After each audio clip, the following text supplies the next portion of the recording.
Quem realmente foi Melquisedeque? Vamos explorar 25 informações fascinantes sobre esse personagem bíblico que, para muitos estudiosos, prefigura a própria figura de Cristo. Trata-se de uma figura envolta em mistério, sem registro de ascendência ou descendência, descrita como alguém sem começo nem fim. Até mesmo Abraão, considerado o pai da fé, o reverenciou. Mas por que tanto enigma em torno dele? Porque aparece tal brevemente no Gênesis, mas ganha destaque em outros livros, como o Salmo 110 e a Epístola aos Hebreus, este último, alias, Melquisedeque e citado para ilustrar um modelo de sacerdócio diferente do que vigorava em Israel. Há quem diga que poderia ser um dos filhos de Noé. E sacerdote ao mesmo tempo, sua história intriga até hoje. A seguir, reunimos o que se sabe sobre ele em 25 pontos esclarecedores. Antes de mergulharmos nos detalhes, vale lembrar que personagens como Melquisedeque nos mostram como a Bíblia constrói narrativas simbólicas profundas. Ele é apresentado como alguém sem genealogia, sem pai, mas linhagem registrada. Não há mencal ao seu nascimento, origem familiar ou até mesmo a sua morte. Essa ausência de dados biográficos o torna único nas escrituras, reforçando sua aura de mistério e eternidade. Um dos aspectos mais marcantes e a relação entre Melquisedeque e Jesus. No Novo Testamento, ele é descrito como sacerdote segundo a ordem de Melquisedeque, um modelo que contrasta com o sacerdócio levítico, transmitido de pai para filho. Enquanto os levitas exerciam sua função por herança familiar, Melquisedeque recebeu seu sacerdócio diretamente de Deus, o que o torna um símbolo de perfeição e permanência. Essa ideia antecipa o sacerdócio eterno de Cristo, que não depende de linhagem humana.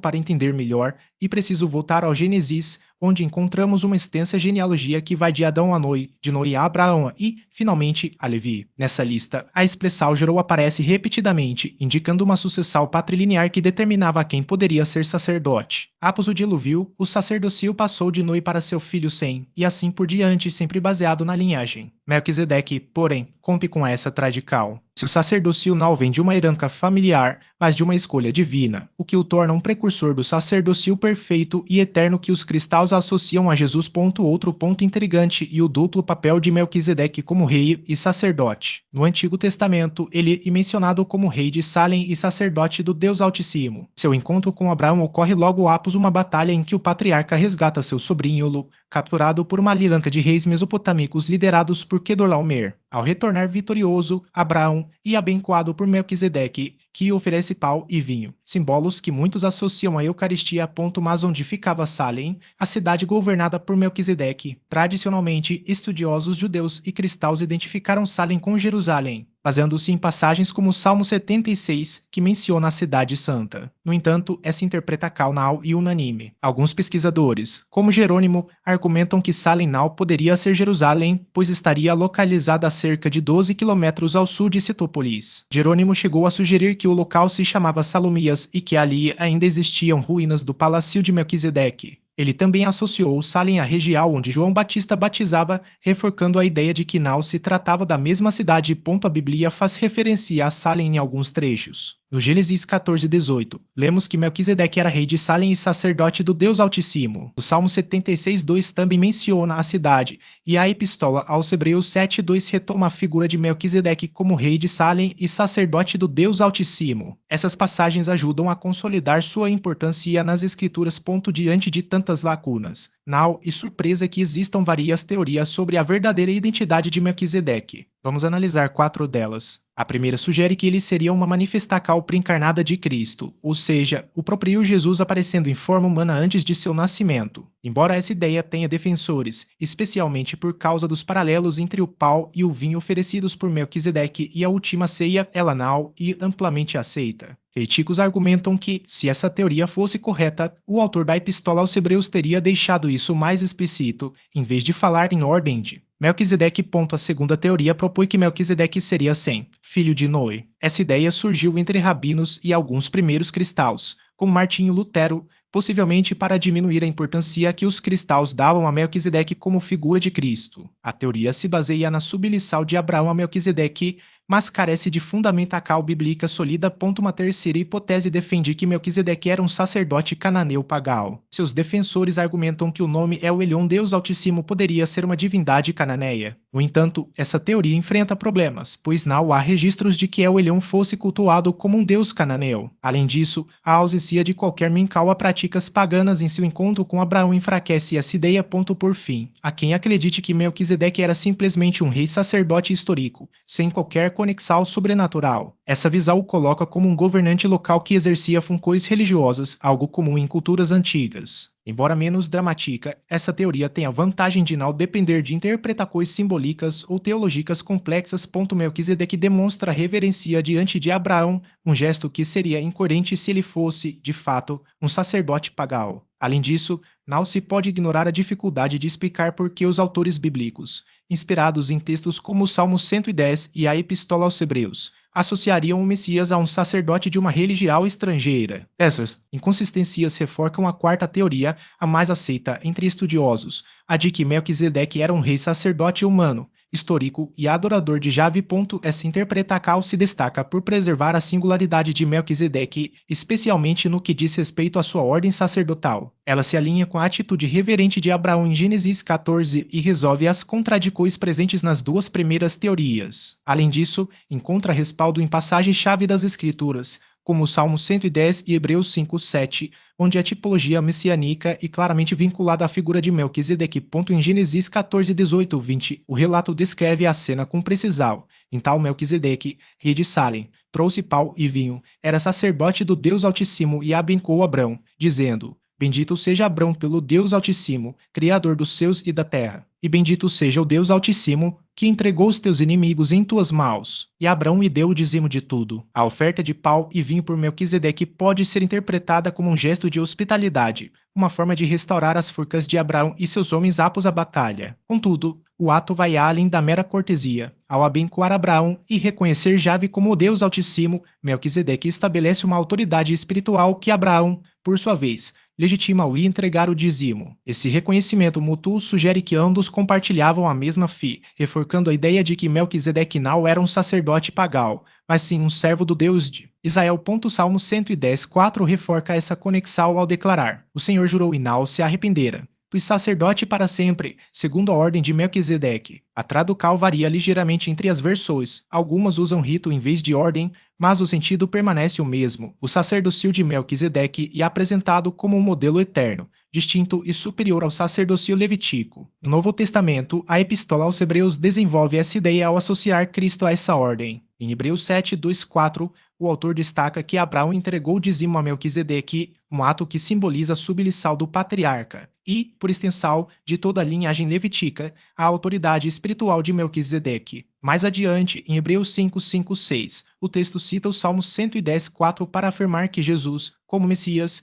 foi constituído sacerdote segundo a ordem de Melquisedeque, não segundo a ordem de Arão. Essa comparação não apenas eleva Melquisedeque a uma posição única na história bíblica, mas também estabelece um paralelo teológico entre o sacerdócio antigo e o ministério de Cristo. A figura de Melquisedeque também aparece em textos extracanônicos, como o segundo livro de Enoque, onde sua história assume contornos ainda mais míticos. Nesse livro, dividido em 4 secões, a última, conhecida como Exaltação de Melquisedeque, apresenta uma narrativa que difere do relato bíblico. A autenticidade dessa secão é debatida, pois seu estilo em prosa e sua ênfase ética a distinguem do restante do texto. Entre os capítulos 69 e 73, o livro descreve uma sucessão sacerdotal extraordinária, na qual Melquisedeque é apresentado como um ser sobrenatural, com um papel escatológico. Segundo essa tradição, ele teria nascido de Sofonim, uma virgem esposa de Nir, irmão de Noi, após a morte dela. O relato afirma que Melquisedeque já nasceu plenamente desenvolvido, vestido, falando e bendizendo o Senhor. 40 dias após seu nascimento,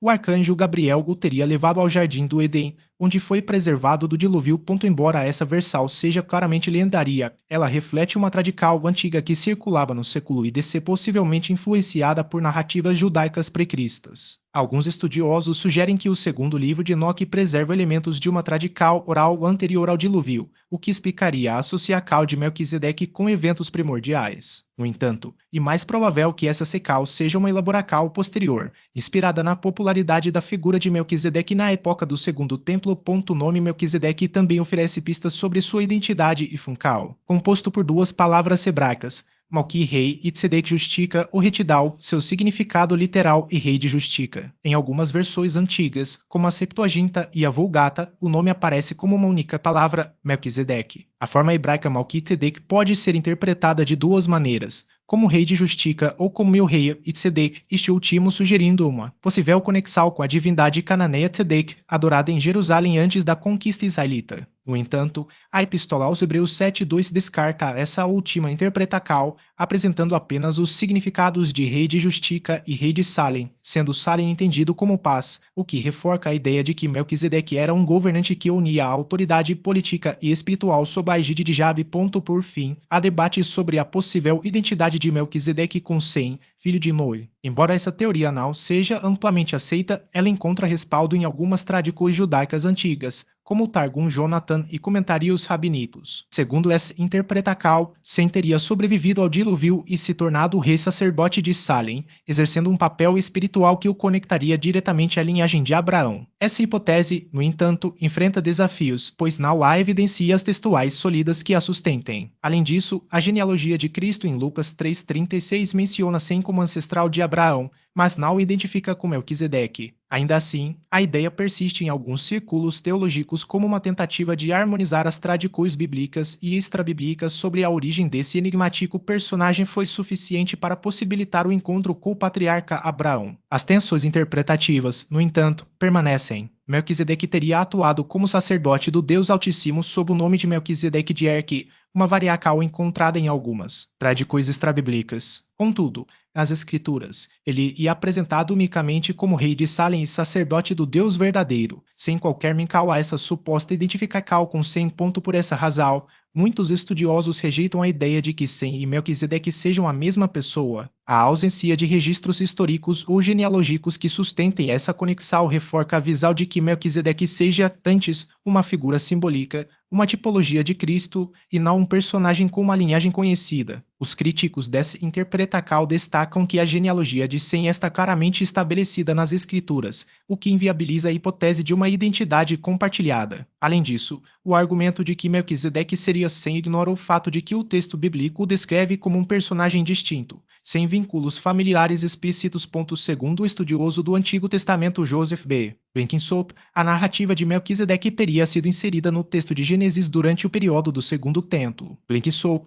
renomado acadêmico especializado em estudos bíblicos, sugeriu que a história de Melquisedeque no livro de Gênesis seria uma radical posterior, possivelmente destinada a legitimar o sacerdócio e as instituições religiosas associadas ao Segundo Templo. Essa perspectiva reforça a ideia de que o personagem não era originalmente parte da tradição patriarcal, mas sim uma construção teológica elaborada em um contexto histórico específico. Os manuscritos de Nag Hammadi, descobertos em 1945 no Alto Egito, próximo à cidade de Nag Hammadi, compõem uma coleção de textos cristãos gnósticos primitivos, também conhecidos como a Biblioteca de Nag Hammadi ou os Codices Shenobuskion. Esses manuscritos consistem em 12 codices de papiro encadernados em couro, que apresentam uma visão alternativa do cristianismo primitivo, marcada por influências gnósticas. Entre os textos mais relevantes está o Evangelho de Tome, o Evangelho de Filipe e o Tratado sobre Melquisedeque, obras que oferecem chaves para compreender as correntes espirituais marginalizadas pela ortodoxia cristã.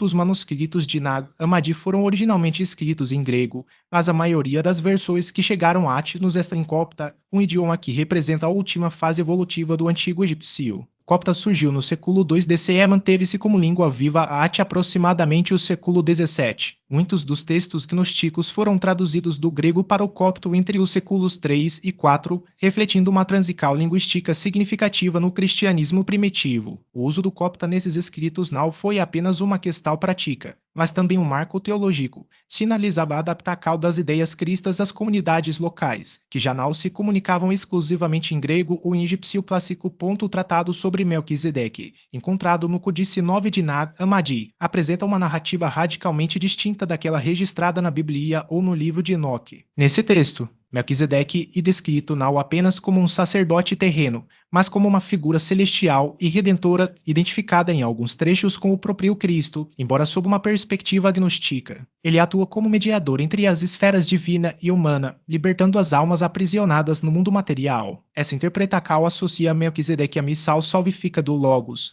um conceito central no pensamento gnóstico, que via o mundo físico como uma prisão da qual o espírito precisava ser resgatado.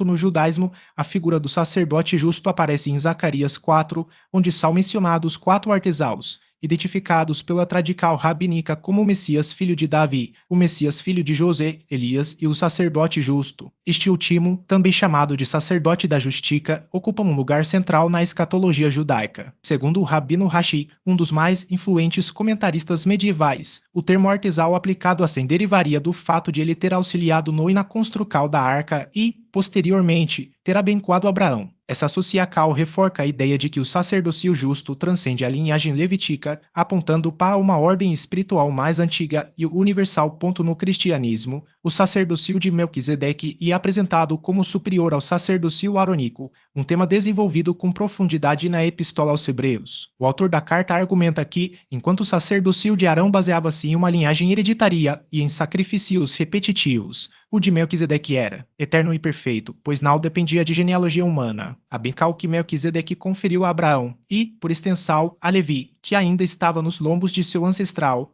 e vista como um reconhecimento de sua autoridade superior. Hebreus 7:4-10 destaca que até mesmo Abraão, o patriarca, pagou dizimos a Melquisedeque, o que reforça a ideia de que seu sacerdócio era de uma ordem divina e não meramente humana. O documento 11q13 ou 11q Melquisedeque, encontrado entre os manuscritos do Mar Morto, apresenta Melquisedeque como uma figura celestial, líder dos filhos de Deus em uma guerra contra os filhos das trevas. Nesse texto, ele não é apenas um sacerdote, mas um ser angélico que atua como juiz escatológico, libertando os justos e executando o julgamento divino. O manuscrito e um comentário midraxico sobre Levítico 25, interpretando o ano do jubileu como um momento de redenção messiânica. Essa visão contrasta com a tradição bíblica canônica, onde Melquisedeque é uma figura histórica, e aproxima-se de concepções apocalípticas e angelológicas presentes em outros textos do período do Segundo Templo. No judaísmo, Melquisedeque inspira interpretações variadas sobre o sacerdócio. Embora a Tora estabeleça que apenas os descendentes de Arão, da tribo de Levi, poderiam exercer o sacerdócio. Êxodo 29:44, algumas tradições rabínicas sugerem que Melquisedeque representava uma ordem sacerdotal anterior e superior. O Talmud babilônico e o Midrash associam sua figura a Sem, filho de Noé, argumentando que o sacerdócio teria sido transmitido de Noé a Sem e, posteriormente, a Abraão. Essa linhagem alternativa buscava legitimar um sacerdócio mal-levítico, vinculado à aliança com Deus antes da instituição da lei mosaica. O Salmo 110, um dos textos mais citados no Novo Testamento, descreve um rei sacerdote segundo a ordem de Melquisedeque, uma referência que a maioria dos intérpretes judeus atribui ao rei Davi ou a um futuro Messias. No entanto, o Talmud babilônico Nedarim 32b sugere que o salmo se refere a Abraão, que teria recebido o sacerdócio diretamente de Melquisedeque. Essa leitura reforça a ideia de que o sacerdócio de Melquisedeque não era limitado a uma tribo específica, mas representava uma aliança universal com Deus. Para o cristianismo, essa passagem tornou-se fundamental, pois foi usada para afirmar que Jesus, como sumo sacerdote eterno, cumpria a profecia de um sacerdócio superior ao de Arão. Mereceu esse sacerdócio após sair vitorioso da batalha em que salvou-lo. Porém, a figura de Melquisedeque ganhou um significado ainda mais profundo para os cristãos, para aqueles que reconhecem em Jesus o Messias, o Salvador e o Rei sacerdote perfeito e eterno.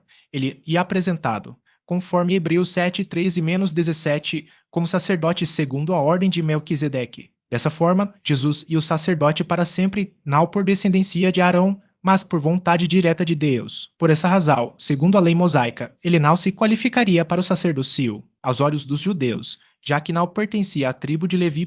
Para os cristãos católicos, Melquisedeque é visto como uma prefiguração do sacerdócio de Jesus de Nazaré. O pão e o vinho que oferece a Abraão em Gênesis 14:18 são interpretados como um símbolo antecipado do corpo e do sangue de Cristo, elementos centrais do ritual eucarístico celebrado até hoje pelos sacerdotes. Na missa, ao consagrar o pão e o vinho em memória da última ceia, os católicos reafirmam essa conexão, entendendo que Jesus cumpre plenamente a profecia do Salmo 110, que o descreve como sacerdote segundo a ordem de Melquisedeque. Essa compreensão é fundamental na ordenação sacerdotal, pois os padres são chamados a seguir o exemplo do sacerdócio de Cristo, que transcende a tradição levítica. Já entre os essênios, grupo que surgiu durante a revolta dos Macabeus no ano 167 AC. Melquisedeque assumiu um papel ainda mais extraordinário. A rebelião macabeia resultou na expulsão dos gregos e dos judeus helenizados, mas também deu origem a divisões internas no judaísmo, especialmente pela insatisfação com os asmoneus, que uniram o poder real e sacerdotal em suas mãos. Os essênios, em particular, defendiam que os deveres sagrados não deveriam se misturar com os políticos.